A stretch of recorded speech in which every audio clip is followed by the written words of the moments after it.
ಅರ್ಥಪೂರ್ಣ ಹುಟ್ಟುಹಬ್ಬಕ್ಕೆ ಸಾಕ್ಷಿಯಾದ ನಿಶ್ಚಲ್ ಪೋಷಕರು. ನಗುತ್ತಾ ನಗುತ್ತಾ ಬಾಳು ನೀನು 100 ವರ್ಷ ಎಂದು ಹೀಗೆ ಇರಲಿ ಹರ್ಷ ಹರ್ಷ. ಬಾಳಿನ ದೀಪ ನಿನ್ನ ನಗು, ದೇವರ ರೂಪ ನೀನೆ ಮಗು. ನಗುತ್ತಾ ನಗುತ್ತಾ ಬಾಳು ನೀನು 100 ವರ್ಷ. ಹೌದು, ಎಲ್ಕಲ್ ನಗರದ ಆಕಾಶ್ ಹೇರೂರ್ ಮತ್ತು ಅಶ್ವಿನಿ ಹೇರೂರ್ ಅವರ ಪುತ್ರ ನಿಶ್ಚಲ್ನ 3ನೇ ಹುಟ್ಟುಹಬ್ಬವನ್ನ ಕಿವುಡ ಮತ್ತು ಮೂಕ ಮಕ್ಕಳ ಶಾಲೆಯ ಮಕ್ಕಳು ಮತ್ತು ಆಶಾದೀಪ ಸಂಸ್ಥೆಯ ವತಿಯಿಂದ ನಡೆಸುತ್ತಿರುವ ನವಜೀವನ ವೃದ್ಧಾಶ್ರಮದ ಆಶ್ರಮ ನಿವಾಸಿಗಳೊಂದಿಗೆ ಅರ್ಥಪೂರ್ಣವಾಗಿ ಆಚರಿಸಿಕೊಳ್ಳಲಾಯಿತು.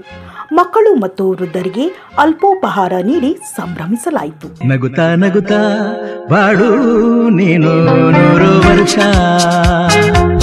ಎಂದು ಹೀಗೆ ಇರಲಿ ಹರುಷ ಹರುಷ.